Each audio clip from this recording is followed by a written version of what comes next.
Welcome to the Hunter for Change podcast, where we bring you the latest and most innovative ideas from the world of health and science. I'm your host, Niklas Gustafson, and I'm excited to have Sally K. Norton with us today. Sally holds a nutrition degree from Cornell University and a master's degree in public health. She's an accomplished clinical consultant for holistic healing in critical care. Her personal healing experience inspired years of research that led to her book, Toxic Superfoods: How Oxalate Overload is Making You Sick and How to Get Better, which is available everywhere books are sold. Her latest book, The Data Companion to Toxic Superfoods, was just released in May 2024. Today, we'll dive into Sally's journey through the world of health and her impactful approaches to wellness. Great, Sally, thank you so much. It's great to get to know you. Lovely to meet you too, and I'm looking forward to our conversation. Yeah. First of all, what does health mean to you? Health means freedom to feel like yourself so you can pursue your passions and express joy, hope, and love, and really be who you're meant to be. If you're sick, that really can break you at a very personal level. I agree. If you're sick, you just want to get well, right? That's your wish number one. For most people. Yeah. So how did your interest and passion for nutrition and the study of oxalates begin, Sally? As a very young child, I was medicated a lot with liquid penicillin, which is a very ill-tasting. And it's traumatic for a little child to be fed penicillin. And I was barred from the swimming pool for swimmer's ear and things like this. And at age 5, they took my tonsils out, and I found that to be very traumatic, being in the hospital and waking up in pain.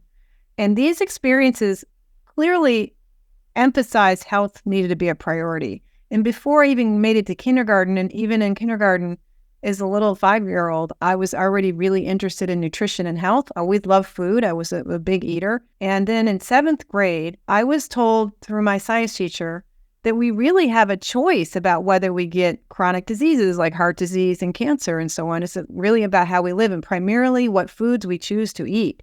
And I was like, cool, like if you don't have to be sick. So I decided then to study nutrition. So I've been interested in nutrition for the sake of health promotion and prevention since, before puberty. And it wasn't, in college at Cornell, where I studied my nutrition, I remember very clearly learning about oxalates being considered an anti-nutrient that chelates calcium and lowers your calcium absorption from food. And back then in the 1980s, calcium was a big deal. And dairy foods were being very promoted because calcium's so important to health. And that's still true, but it's out of fashion now. But so then that was the only real concern, other than all the kidney stone patients and kidney patients really should be taught a low oxalate diet. So I came out of school knowing that. I had no idea that oxalates mattered to everybody, and that really even where it was in the food, because there wasn't good information provided to us as students. And I worked in academia doing, higher level things. So it wasn't until decades and decades and decades of health problems where it was a point where I was completely disabled that I had this insight that my arthritis problems were related to oxalate. And then when I got serious, thanks to the Vulvar Pain Foundation here in the US, in North Carolina, there's a woman who's been testing foods for years, nearly 30 years perhaps at this point. And she's been teaching about avoiding oxalates in order to deal with pain and pelvic pain. And through her, I started to really learn more about where oxalates were in foods. And lo and behold, a lifetime of health problems started just unraveling. And I was completely floored to the point of recognizing that hardly anyone knows how much oxalate they're eating, and hardly anyone can turn to any health professional and have someone point out the fact that your toxic high-oxalate diet can create many different kinds of health problems. So what exactly are oxalates, and why should we be cautious about them? It's a very small molecule. The parent compound is called oxalic acid. It's a 2-carbon, very small, with 4 oxygens on it. And it has a charge, 1 or 2 negative charges that tends to grab positive charge ions of metals like calcium and other minerals. In nature, it forms calcium oxalate very easily.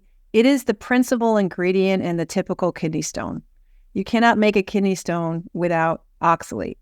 But the doctors usually call it a calcium stone, and forget to tell you that it's oxalate, and that oxalate comes from your diet. So we get exposed to oxalate primarily through plants that make it, and then we eat the plants that contain that oxalic acid and calcium oxalate crystals that they make. Also, other things can turn into oxalate in the body. Vitamin C becomes oxalate in the body, so that increases oxalate in the body. A certain amount of hydroxyproline, which is an amino acid in connective tissue, and collagen becomes oxalate.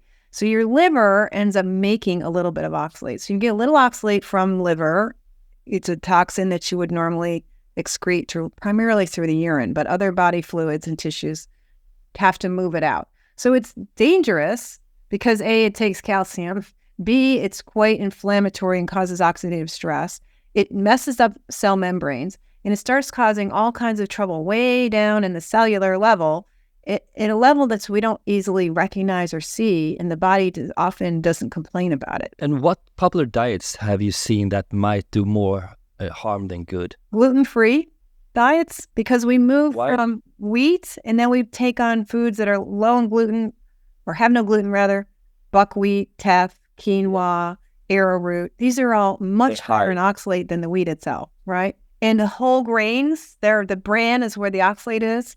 Dairy-free, you reduce the amount of calcium in your diet when you go dairy-free, and that allows the oxalic acid, more of it, to move from your food into your bloodstream, so that raises your exposure and your tissues. Paleo diets tend to be full of nuts and spinach and sweet potatoes. Yeah. The AIP version of paleo can be even worse than that, and they promote chocolate as a treat.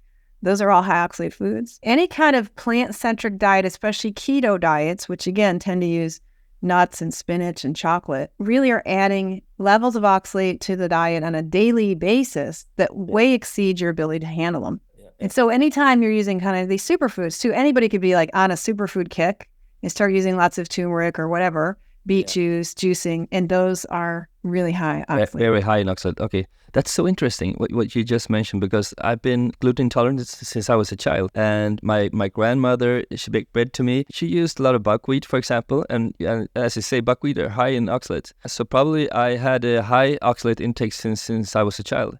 But then when I was like, I would say around 40 years old, I started to experiment even more, and I went into the paleo world of paleo, you know. But the thing is that, as you mentioned, there are lots of almonds and nuts. So I suppose I've had a high intake of oxalates. But the last 5 years, I started to I don't eat any green at all, any green leaves or spinach, broccoli.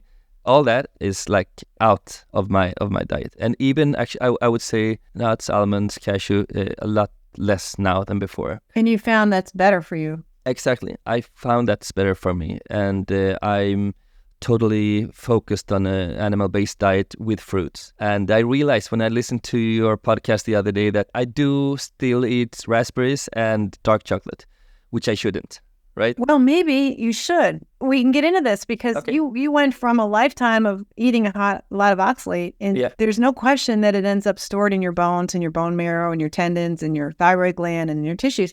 And so you got these dangerous little particles that the body has buried away. And when you go low enough in the diet, it gives the body permission to dig them out. And it can make you sick to be turning on inflammation and releasing oxalic acid back into the bloodstream, and then having to pee it out or push it out through the mucus or the colon and the skin. Different people have different tendencies, but everyone ends up trying to use the kidneys to get it out of the blood. It's not safe for you to be releasing it in the blood. Yeah.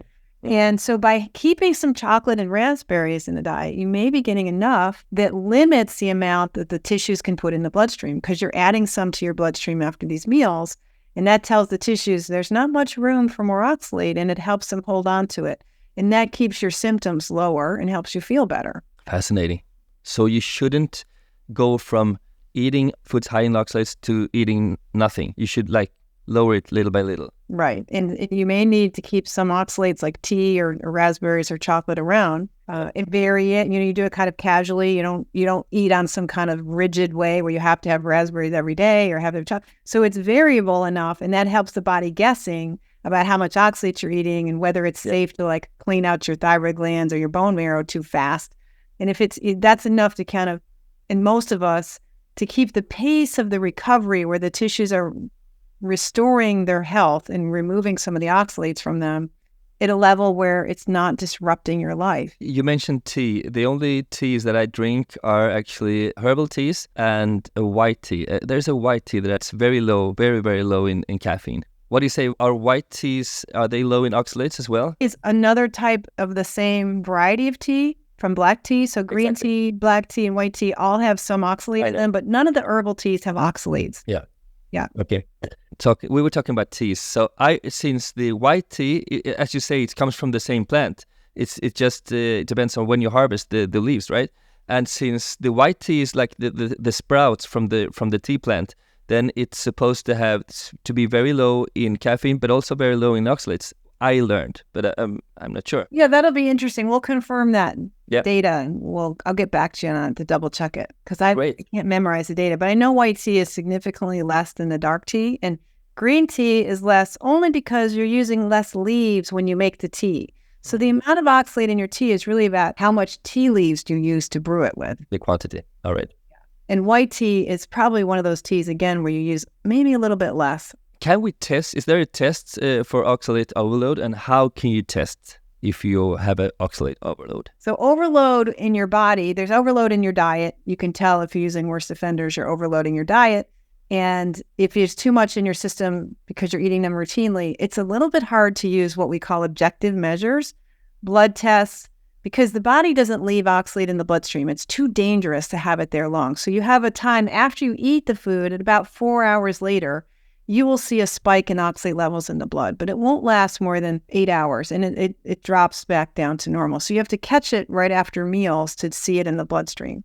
In the urine, same thing, only the body tends to release oxalate into the urine when you're not eating it, because the body's like holds it when it's coming in and it's high in the blood, although the kidneys can only handle so much.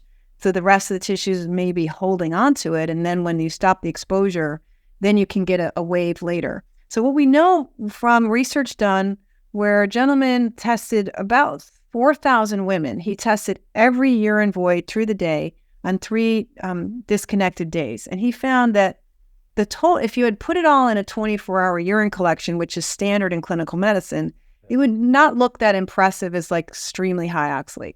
But during the day, there was 2 or 3 spikes where the level of oxalate was off the charts high, which is really toxic for the kidneys and the bladder and the whole urinary tract. You're not necessarily going to catch that in the standard clinical test.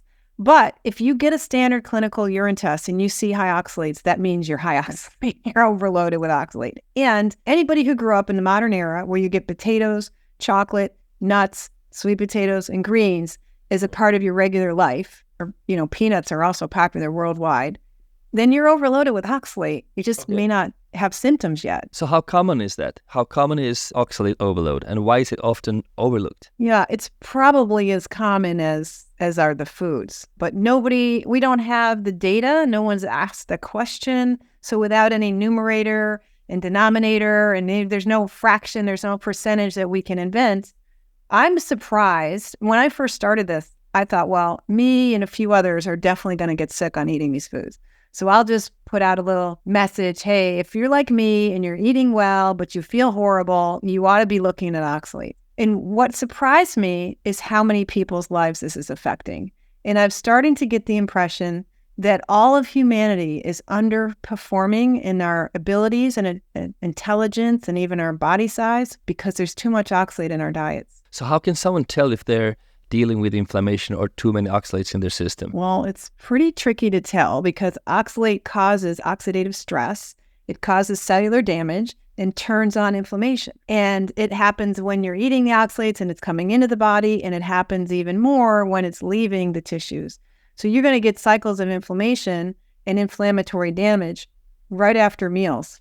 Every time you're eating, say, a spinach smoothie or a keto almond bread, whatever, you're going to have that inflammation because of the oxalates.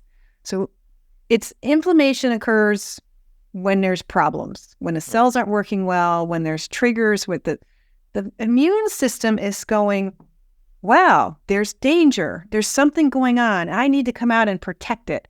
The immune system is the protective, take care of business kind of thing. So all kinds of problems, whether it's infectious agents or particulate nanocrystals of oxalate in your tissues or cellular inflammation, is cellular damage that turns on the inflammation, is just the immune system trying to keep house and take care of you. So what role do nanoparticles such as those from oxalates play in systemic inflammation and immune response? The immune cells try to make them inactive. So if they're just left free, they're causing electromagnetic stress that's damaging cell membranes, which will keep turning on the immune system. And these crystals, they don't even need to touch the cells to have this effect on them. The acid is interfering with the cellular metabolism. It sits on enzymes and does all kinds of problems. It messes up the electrolytes because it's grabbing calcium, and that's really causing serious problems that are hard to see. But these crystals, the body has to protect you from them. So it'll wrap them up. So the immune cells can do a couple things. One thing they do, it's called building a net or nets, where they extrude out their DNA, the immune cells, and wrap up the crystals in the DNA. And another way to do it is these big cells come together, these giant cells, and they try to eat the crystal, and it usually is frustrated, can't do it very well, it's too big and difficult. And they start forming these, almost like a little tumor. It's called a granuloma, where the signals of the cytokines and stuff bring in more and more white cells, and they start packing on around the crystal. And you get this little bubble, and eventually the thing decides, well, we're not destroying the crystal well, so we'll just stop. And it turns it off, and all those cells kind of die, and they encase the crystal in dead white blood cells. So the crystals tend to be encased in either DNA or dead white blood cells, and then they can sit there quietly, not bothering you. I think many people, including myself, consume high oxalate foods without realizing it. Could you, Sally, could you list some of these foods? Right. We never think about our oxalate content because we have no idea that oxalate's there. And it turns out it's foods like spinach, beet greens, and chard. Most of the nuts, especially almonds, cashews, and peanuts, the whole bran on the grains, and we mentioned the gluten-free grains like buckwheat, quinoa, teff, arrowroot, and things like that. Cassava, it's another currently popular thing. Blackberries, kiwi, starfruit, pomegranate, those are the fruits. Now, the fruits tend to be mostly crystals and not as much of the acid, so they're not nearly as much of a problem as, say, the spinach is. And then what else are we thinking about? In the vegetable world, it's the greens plus potatoes and sweet potatoes. Potatoes are ubiquitous. So when it comes to fruit, I mean, I find that so interesting because the fruit is supposed to be the reward, right, to those who eat them, because then we spread the seeds. And so why do nature punish us for eating them? Well, there's different theories about that, but the fruit, the reason it's in crystal form and less in the acid is because it's more about the plant's needs rather than its decision about who gets to eat it. Right. Because the fruit will need calcium for the seed to germinate. The point of the fruit is to deliver a seed. And when the seed germinates, it can liberate calcium from calcium oxalate crystals. And then that uses that calcium as a cofactor in enzymes that allows the seed to grow into a sprout and eventually a full plant. And in the meantime, like in the blackberry seed, I have a picture in my book. The crystals that hold that calcium are forming a ring around the outside of the seed, kind of near the sort of bran layer of the seed. And that's creating a nice, hard, protective shell. You know, like an egg shell is a hard calcium shell. So you can create a calcium shell that helps make that seed firm and sturdy and dormant, and you're providing calcium later. So the fruits need the crystals for their metabolism and their survival. So you mentioned foods that are high in oxalate. For example, spinach. I think spinach was the first one you mentioned. So I suppose it's very high in oxalates, right? And since I was a child, the spinach was the number one food if you want to get iron. And Popeye, we know that Popeye was always eating spinach. The oxalates, as far as I understand it, they make it very hard for us to absorb the iron in the spinach. Is that right? Yes, it is. It's more of an effect on the calcium and maybe the magnesium than even the iron. And the whole idea that spinach has a lot of iron is a mistake. The idea that spinach is safe for us to eat was proven to be false in the 1930s, that it was quite dangerous because it has such an effect on the calcium in the body that it's dangerous for children especially and shouldn't be fed to children. We knew that in the 1930s. But we don't know it now. So how do the effects of oxalates differ across various stages of life, from young children to older people? Anyone who's in a frail and growing state of life is going to be more vulnerable to all toxins, including oxalate. And unfortunately, oxalate passes through the placenta and through the breast milk. So it's possible to be overexposed to oxalate in utero as a fetus. It's possible to be overexposed to oxalate through breast milk.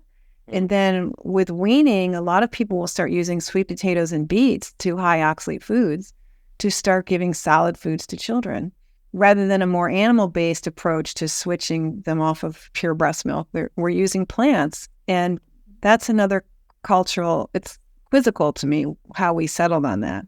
How much oxalic acid can humans handle? When does it get really, really toxic?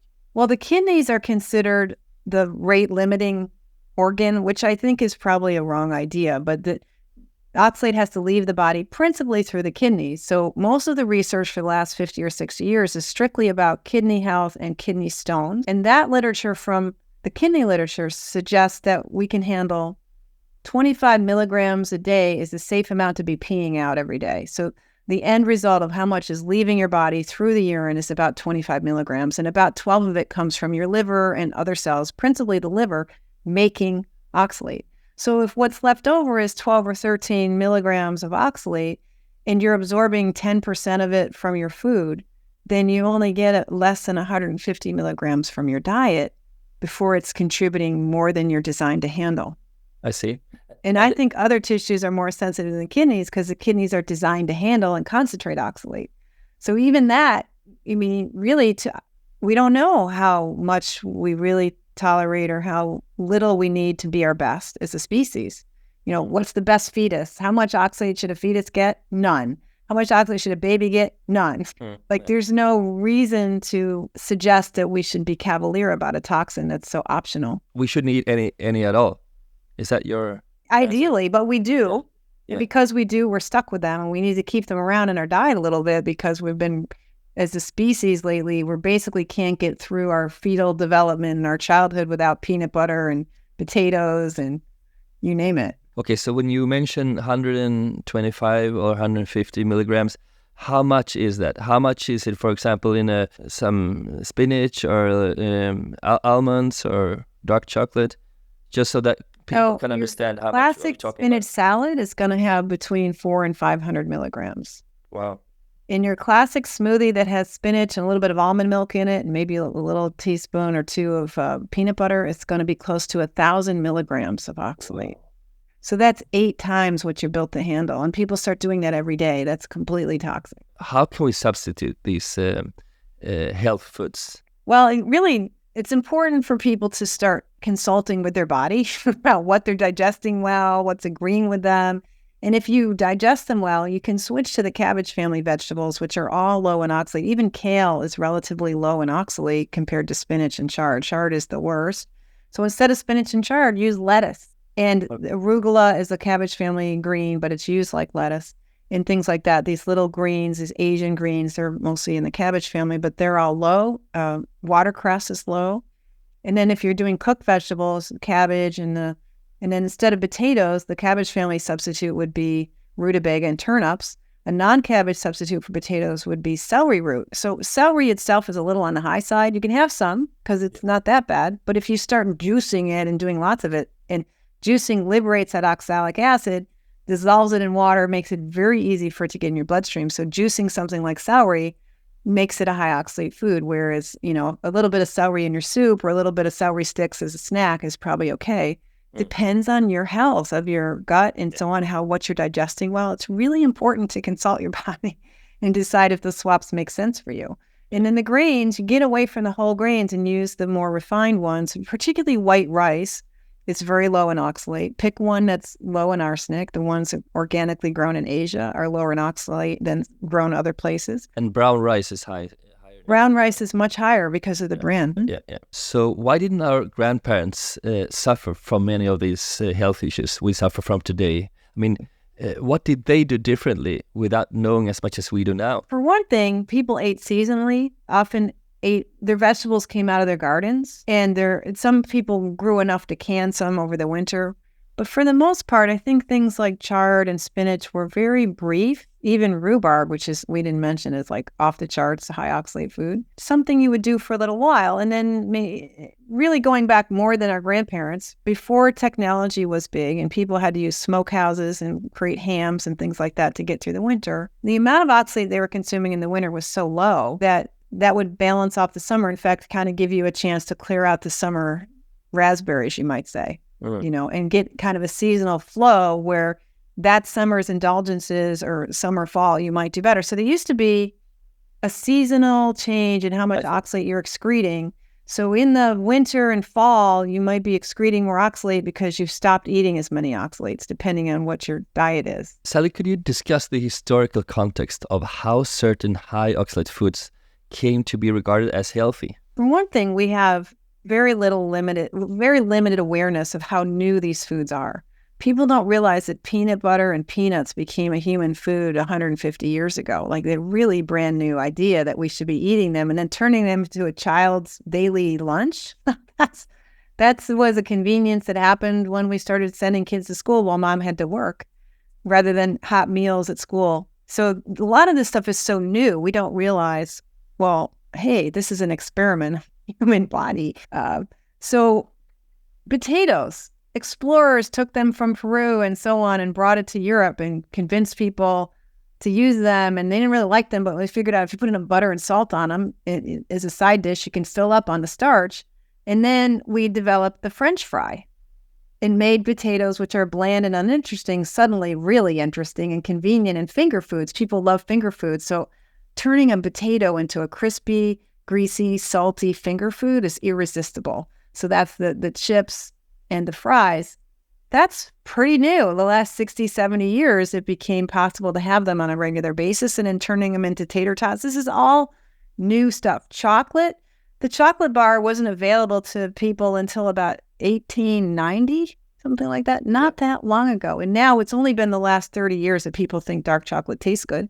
Nobody wanted dark chocolate until we were told they were healthy. And one of the places we went off the rails is that scientists started finding these chemicals like chocolate and vegetables and started calling them phytonutrients, because in a petri dish, they have interesting effects on cells, and it turns on the cells anti-inflammatory and defense mechanisms, and the cells start acting. So you get this antioxidant response to these chemicals. And they kind of a shortcut, they started calling these plant phytonutrients antioxidants, which is really just a shortcut. And that idea sold a lot of products, a lot of supplements, a lot of magazines. It's a really pretty story to say without real evidence. So you mentioned French fries. They're cooked in unhealthy oils, they're high in oxalates. What alternatives would you recommend for someone looking for that, crunchy, savory product? Yeah, well, if you're okay with them, you can use things like pork skins that are crisped up as a crispy food and use that as a kind of device to add other foods that are healthy. Use it like some pate on there or something interesting with some smoked fish or some little treat. And there are ways to turn other vegetables into finger foods. I think the crunchiness depends on the quality of the cooking. Usually it's pretty soggy potato or French fry. Right. So you can make soggy sticks out of other vegetables too, and recognize that you kind of like the finger foods. And so play around with how to make foods more like finger foods. And you can do that with anything. You can wrap some prosciutto around something and turn it into a finger food and start going back to using your hands, because there seems to be something primal and satisfying about handling your food with your fingers. And I think that's partly what gives French fries, because we love the salt, we love the grease, we love the starch. And then with the finger food, it just takes you over the top. And then you can dip it in sweetened ketchup. So how can you determine the right pace for reducing dietary oxalates to manage their health symptoms effectively? Take a pause, learn the bigger picture of the oxalate story and what's involved, so you can get a sense of what can happen if you overdo it. And then evaluate your diet and find those top 5 or 6 foods that you're using too much peanut butter or whatever it is in your diet.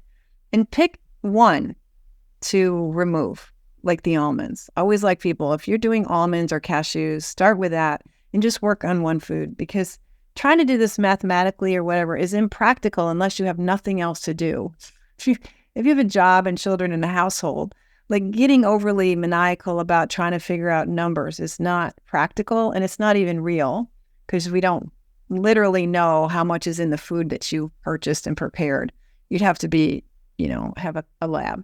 So I like to say, just kind of gradually, in a way that's comfortable for you, so you maintain a normal life, to start reducing them one at a time and just work to stay focused on the project. I think the big problem is people get bored with something if it's not, it's like, let's get it done right now, tomorrow, I'm going to just get this done, which isn't practical.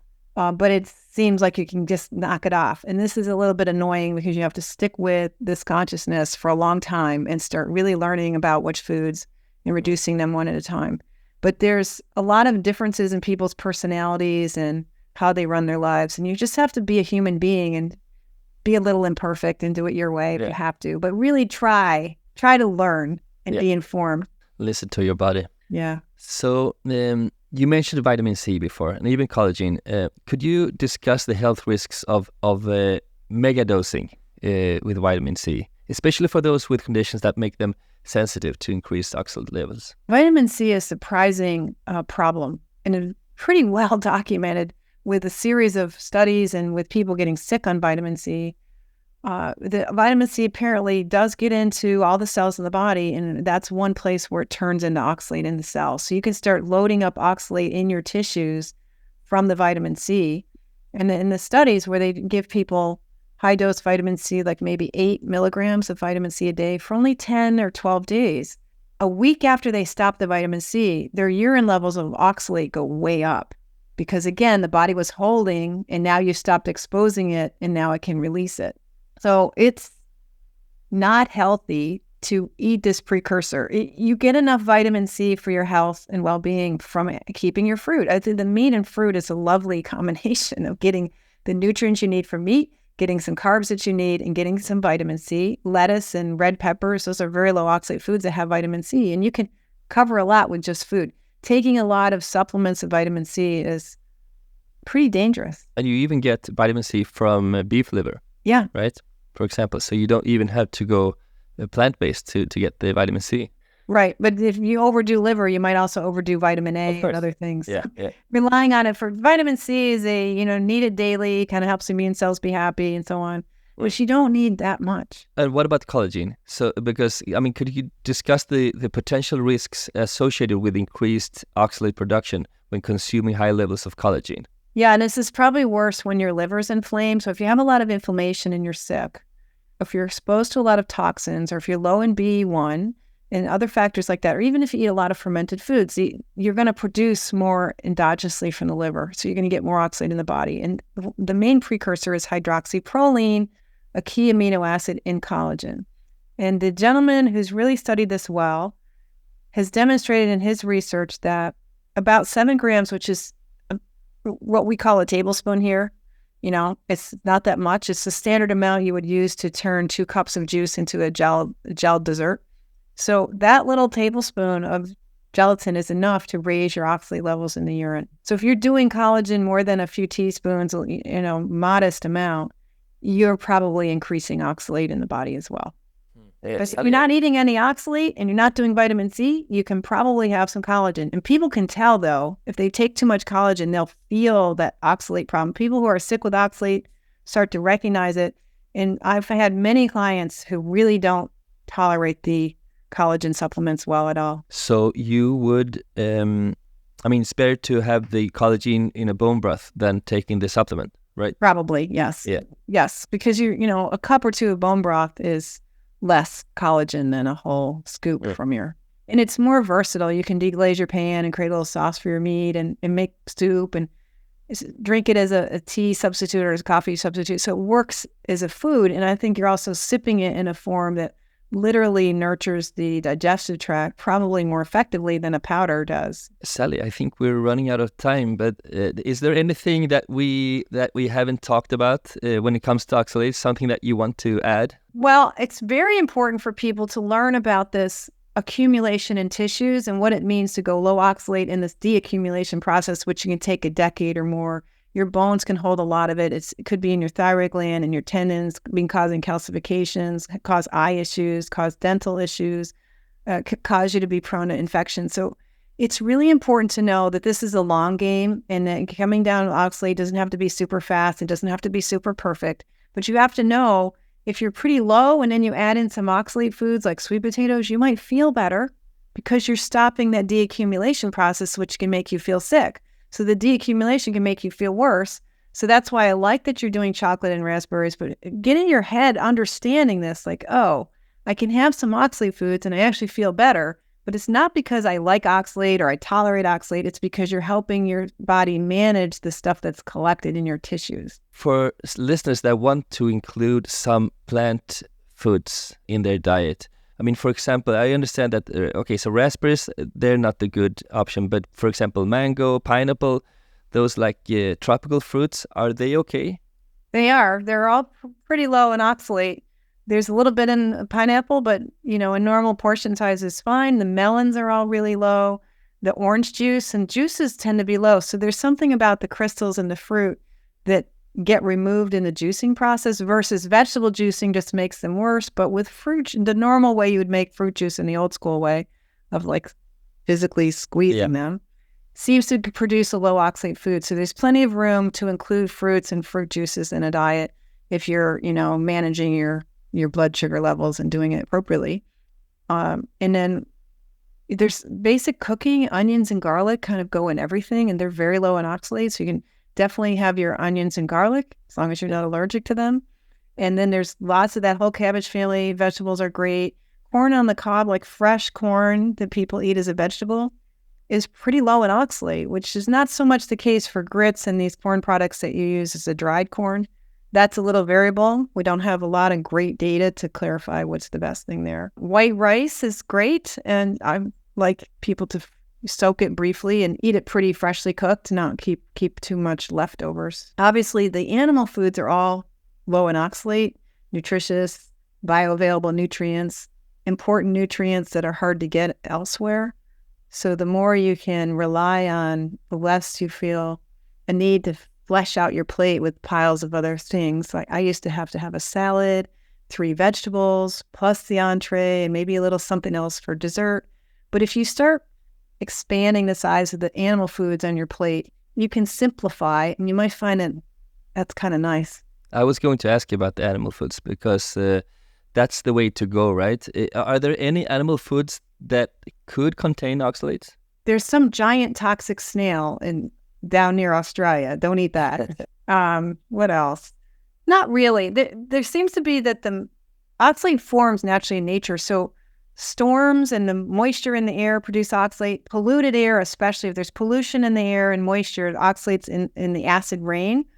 And in the mist on the ocean, there's oxalate produced there. So I think some seafood has little traces of oxalate in that because there's a fair amount of oxalate being produced by just the tumult of energy, air, and water in the atmosphere. Yeah. But it's not anything to be concerned about. It's just a handful of things like chard that just need to go. When it comes to school lunches, what should they avoid? And what are healthier alternatives? If you can make it cute and interesting and cool, simple things like cheese and salami and hard-boiled eggs and deviled eggs and these more animal-based foods will help that child perform well in school, not be hungry, and not come home grumpy and out of sorts. It's really good to try to get the animal foods in the school lunches as much as you can, and things that are sort of stable if it's not well refrigerated during the day. The problem is that the culture is pushing so much junk food, and even these little packages that are supposed to be for lunch, it's just junky crackers and bad cheese, like not good quality. So it's really important to have a food culture at home and really value the quality of the food and have children value that food and see whatever you can do to help the culture of your school so that children aren't shamed for eating good food versus blue cupcakes. It's really tough because of the social environment in school. Sally, are there any new and exciting projects that you could share with us? Well, we do have the data book that's out now that you can get on my website, and people are pretty happy about getting access to the data and just being able to flip through the chart to give them a quick color coding that tells them, the levels. And they just find that, for some people, they literally think, well, that's a way to start learning the diet, because of course it's all about having the power of the knowledge of how you're exposing yourself to a toxin that's been formerly hidden. So this is the way to expose oxalate to your own mind and get really kind of drink in that where oxalate is in the diet, and might help you help somebody else. If you know a teenage girl who's gone all vegetarian and trying to live on nuts, maybe if she peeked at this and secretly left it in the house and she just looked at it and didn't tell anybody she's looking, you might be able to help your kids. So there could be a use for that. And I have a cookbook on my website. I'm going to update that so people can get that print on demand in English here. There's certain places that can do print on demand. And eventually I'll get my video course out. But in the meantime, people can join me for my Zoom group classes and get to know each other and hear me teach with visual aids and so on. There's always things coming down the pike. Where can people find you? SallyKNorton.com. Reach out to us there. You can email us there. You can sign up for classes. You can find out what's going on and learn some things for free. I am on Instagram at SKNorton and at toxic_superfoods_oxalate_book. So there's 2 Instagram accounts. Those are the main places. It's just check us, come to the website because that's more likely where I'm going to find you and be able to communicate. Sally, thank you so much for your time. It's been a pleasure talking to you. Very interesting. I learned a lot. Likewise. It's so nice to get to know you a little. Look forward to next time. This was just one episode. There's so much more to discover. Check out the full podcast series, subscribe for future episodes, and let me know your thoughts in the comments.